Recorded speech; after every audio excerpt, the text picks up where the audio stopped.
बिस्मिल्लाहिर्रहमानिर्रहीम अल्लाहुम्मा सल्ली अला मुहम्मदिन व आले मोहम्मद। अस्सलाम वालेकुम, आपका एस्ट्रोलॉजर फवाद वसीम। सबसे पहले मेरा चैनल सब्सक्राइब कीजिए और बेल आइकॉन का बटन दबाइए ताकि मेरी तमाम वीडियोस आप तक पहुंच सकें। जैसा कि आप जानते हैं कि 2024 में बाकायदा हम अब अप्रैल में दाखिल हो चुके हुए हैं। अप्रैल का महीना बरहम महीना 8 अप्रैल बरोज़ पीर यानी सोमवार को इस साल का पहला सूरज ग्रहण लगने जा रहा है। ये ग्रहण बिल्कुल पाकिस्तान में दिखाई नहीं देगा, इसका सूतक काल बिल्कुल नहीं लगेगा, ना ये हिंदुस्तान में दिखाई देगा। ये ग्रहण बाकायदा अमेरिका, कनाडा और कुछ अमेरिका की जो सी 12 स्टेट्स में रियासतों में दिखाई देगा। ये अपनी अहमियत का खुद हामिल है। ये ग्रहण जो सा है ये आज से 50 साल पहले ऐसा एक ग्रहण लगा था। अमेरिका में बाकायदा 7 मिनट के लिए अंधेरा छा जाएगा, इसमें कोई दो राय नहीं है। लेकिन ये ज्योतिष यानी वैदिक एस्ट्रोलॉजी के मुताबिक ये 12वें घर में लगने जा रहा है, जो पाइसिस का घर है, बुर्ज हूत का घर है, मेन राशि का घर है और नक्षत्र जो सा वो रवैती नक्षत्र में ये लगने जा रहा है ये ग्रहण।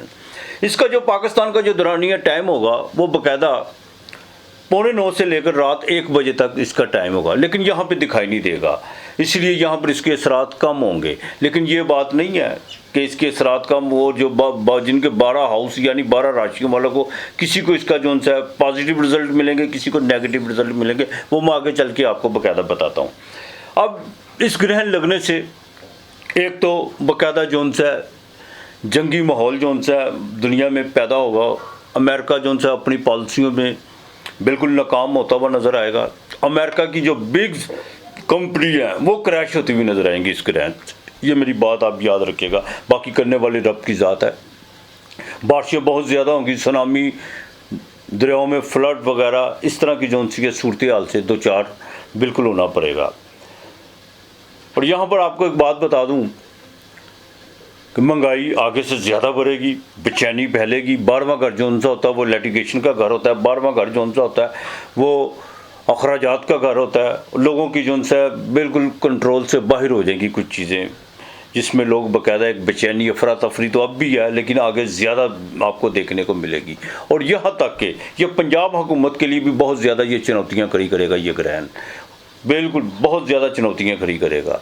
इसमें आपको वज़रा भी जो से हैं बिल्कुल इधर उधर होते हुए नज़र आएंगे। और यहाँ तक कि कुछ लोग जो सा पंजाब हुकूमत में जिसकी भी हुकूमत आप जानते ही हैं, कुछ साथी जो सा वो बाकायदा इनको छोड़ के पीछे हो जाएंगे। ये बिल्कुल इसी तरह ही है। अब देखना ये है कि ये 12 घरों में अपना क्या असर डालेगा। सबसे पहले मैं बात करूंगा बुर्ज अमल की। 12वें घर में लगने जा रहा है, अपने अखराजात पे कंट्रोल रखिएगा, बाई आंख का खास ख्याल रखिएगा। अच्छा, दूसरी सबसे अहम बात मैं यहाँ पे करता चलूँ, ग्रहण के वक्त देखे मेरी बात सुने, जिन पर सूरज की महादिशा चल रही है या राहु की महादिशा चल रही है और सूरज उनको जैसे में नाकिस है या राहु नाकिस है, उनके लिए इसके जो से असरात बिल्कुल बुरे हो सकते हैं। जो अगर सूरज की अगर महादिशा चल रही है आप पर, तो आपको जो सा बड़ा एहतियात करना होगी, बिल्कुल एहतियात करना होगी। अब बुर्ज अमल की बात करूं तो 12वें घर में अखराजात पे कंट्रोल रखिएगा, बाई आंख का खास ख्याल रखिएगा और नए लिटिगेशन से बचने की कोशिश कीजिएगा। बिल्कुल जुडिशरी के मामला में बड़ा देखभाल के चलना है आपको। ग्रहण के दिन आपने जो सा बाकायदा एक तो कम खाने की कोशिश कीजिएगा, दूसरा ये है कि जितना भी हो अल्लाह का जिक्र, दरूद पाक इनको कसरत से कीजिएगा। जो भी सदका आप करें, गुड़ दे दें, किसी को आटा दे दें, वो आप पे डिपेंड करता है। तो बाकी इंशाअल्लाह ताला देखभाल के चलेगा। ख़ास तौर पर जो प्रेगनेंट खवातीन उनको भी देखभाल के चलना होगा। अब बुर्ज सौर की बात करूं, बिरक राशि की 11वें घर में, और आपके वीनस का जोन से मालक जोरा वो भी एग्जाल्टेड की है, तो आपके लिए तो ये ग्रहण जोन सा बिल्कुल फ़ायदा देगा। अचानक आपके जोन से अपॉर्चुनिटियाँ आपके सामने आएंगी और आप अपने इनकम ऑफ सोर्स के बारे में कोई ना कोई ऐसी जोन सा हिकमत अमली ज़रूर तैयार करेंगे जिससे आप माशी तौर पर मजबूत होंगे। और आपके मामला में ख़ास तौर पर जो प्रेगनेंट खवातीन उनको थोड़ा सा देखभाल के चलना होगा। अब बुर्ज जोज़ा की बात करें यानी मिथुन राशि की, जेमिनी की, तो उनके बाकायदा ये जो सा 10वें घर में लगना जा रहा है। अपने स्टेटस का खास ख्याल रखिएगा, अपने प्रोफेशनल चीज़ों को जो सा बिल्कुल उन पर किसी किस्म का भी कंप्रोमाइज़ करने की कोशिश मत कीजिएगा। रेपुटेशन को ठीक रखने की कोशिश कीजिएगा और रोज़गार में कुछ पॉजिटिव तब्दीली आएंगी तो बिल्कुल आपने जो सा हिकमत अमली तैयार करके आगे निकलना, बाकी मालक बेहतर करेगा। बुर्ज सरतान की बात करूँ कैंसर की, तो आपके जो सा ये 9वें घर में लगने जा रहा है, भाग्यस्थान में लगने जा रहा है। बिल्कुल ढैया तो आपको लगा हुआ है जिनका मून साइन है। लेकिन एक बात आपको बता दूँ सफ़र आपको अनएक्सपेक्टेड तौर पर पड़ सकता है और आपके बाकायदा कुछ अपॉर्चुनिटियाँ जो सी हैं वो एक तो होता है ना इंसान के सामने आके खड़ी होती हैं, वो बाकायदा आपका हाथ पकड़ के बिल्कुल आगे चलने के लिए तैयार होंगी और आपने बिल्कुल देर नहीं करनी, ना किसी से मशावरत करने की कोशिश करनी है। बाकी इंशाअल्लाह ताला औलाद आपको बाप की तरफ से जो सा फ़ायदा होता हुआ नज़र आ रहा है। अब बुर्ज असद की बात करूं तो आपके अपने जो सा स्टैंडर्ड के मालिक को जो सा ग्रहण लगने जा रहा है और वो भी 8वें घर में। कर्जा आपने बिल्कुल नहीं लेना, बिल्कुल एहतियात करनी है, किसी किस्म का कोई लड़ाई झगड़े की तरफ नहीं जाना। और जिनको ख़ास तौर पर जो हार्ट का प्रॉब्लम है या ब्लड डायबिटीज़ के मरीज़ है, ब्लड प्रेशर के मरीज़ हैं, उनको बड़ा देखभाल के चलना होगा। ग्रहण के वक्त जितना हो आपने रात 8:45 से लेकर 1 बजे तक खुदा की इबादत और उसकी वाहदनियत का बिल्कुल उसकी वाहदनियत में दाखिल हो जाइएगा। मौला पंजतन पाक के सदक़े इंशाअल्लाह ताला आपने अपनी इज़्दिवाजी ज़िंदगी में देखभाल के चलना है। किसी किस्म का कोई भी आपने उस दिन कोई भी आपने रिस्क लेने की कोशिश नहीं करनी। शेयर मार्केट में जो उनसे आपको बिल्कुल धचका लग सकता है, देखभाल के चलेगा। अब बुर्ज सुंबला की बात करूं, छठे घर की बात करूं, विर्गो की बात करूं तो आपके 7वें घर में अज़दवाजी ज़िंदगी में ज़रा देखभाल के चलिएगा। कुछ चीज़ें जो उनसी हैं बिल्कुल आपके लिए साथ चलने को तैयार खड़ी हुई हैं, लेकिन एक बात बताऊं, उनका साथ ज़्यादा देर के लिए नहीं होगा। हाँ, बिल्कुल देखभाल के चलिएगा। बिज़नेस में किसी किस्म की कोई डील नहीं आपने करनी और ना किसी के साथ आपने लड़ाई झगड़े की नोयत पैदा करने की कोशिश करनी है। ज़रा जज्बात पे कंट्रोल रखिएगा। बुर्ज मेज़ान की बात करूं तो आपके बिल्कुल एक तो सेहत के मामला तो आपके आगे चल के ठीक होने जा रहे हैं और आपके बिल्कुल रोज़गार में भी इजाफा होता हुआ नज़र आ रहा है और आप अपने प्रोफेशनल लिहाज से कुछ चेंजिंग करते हुए नज़र आ रहे हैं इंशाअल्लाह ताला अल्लाह की मेहरबानी से। और जादू टीना तो हम जो सी चीज़ें आपके दिमाग में कोई खराफात थे वो चीज़ें अब ख़त्म होती हुई नज़र आ रही हैं।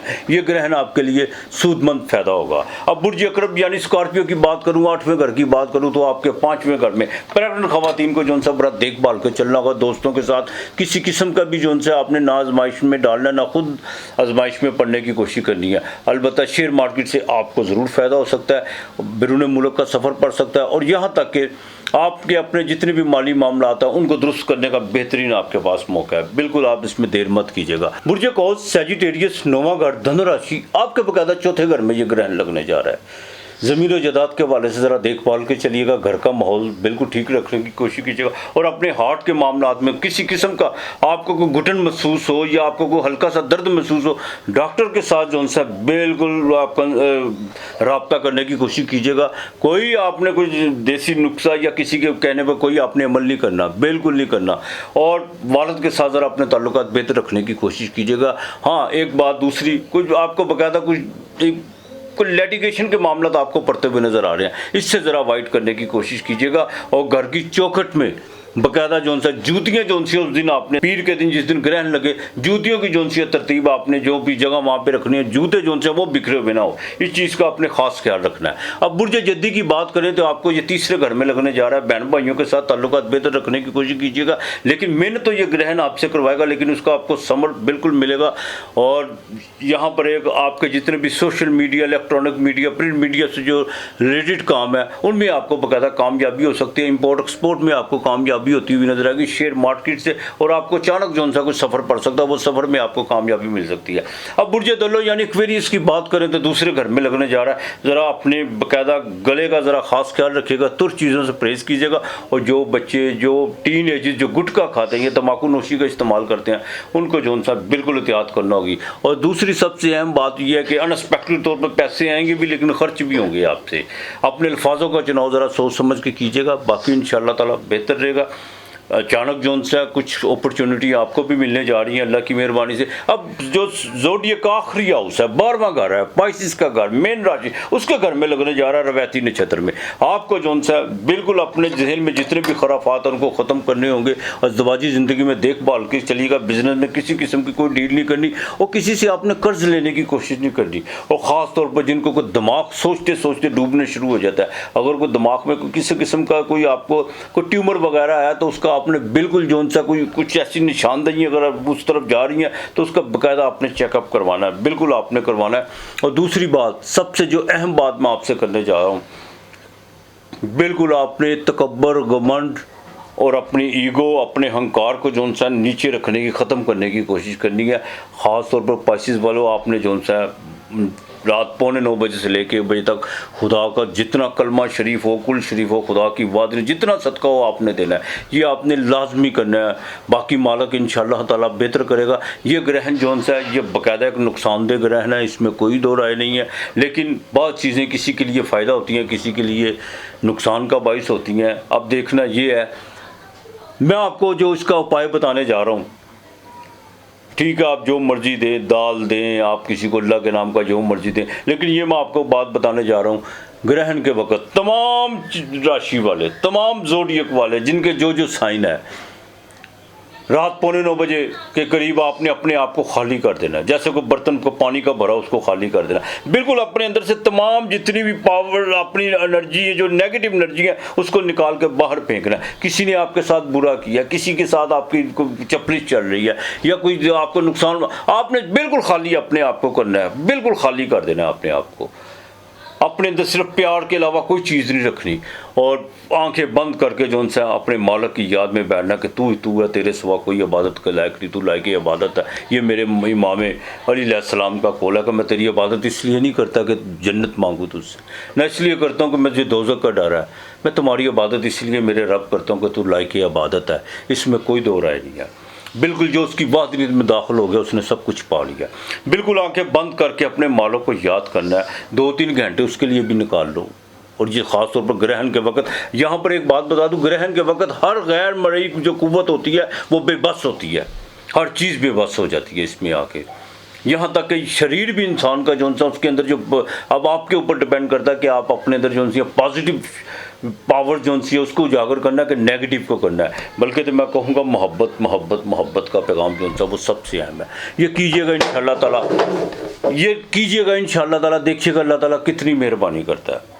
बिल्कुल अपने आप को बिल्कुल गुस्सा अपने अंदर से निकाल दीजिएगा। कोई किसी ने आपको गाली दी है, कोई नुकसान भी बजाया, उसके भी जो है ना मुस्कुराना शुरू कर दीजिएगा, अपने अंदर को बिल्कुल खाली कीजिएगा। इंशाअल्लाह ताला देखिएगा अल्लाह ताला कितनी मेहरबानियाँ करता है। ग्रहण आते हैं, लगते हैं, जाते हैं, लेकिन जो ज़बान से निकले हुए अल्फाजों का जो ग्रहण लगाते हैं ना, उसका असर बड़ी देर लगता है, बहुत देर उसका असर रहता है। तो लिहाजा मोहब्बत से पेश आने की कोशिश कीजिएगा और दुआ कीजिएगा कि अल्लाह पाक पाकिस्तान का हामी नासर रहे। अल्लाह पाक हम सब के जो सा अपनी आफियत में रखे, अल्लाह पाक रिज़्क़ दे, सबको आसानियाँ पैदा करे मौला पंजतन पाक के सदक़े। बाकी अपना और अपने प्यारों का ख्याल रखिएगा। आज इतना ही, खुदा हाफिज़।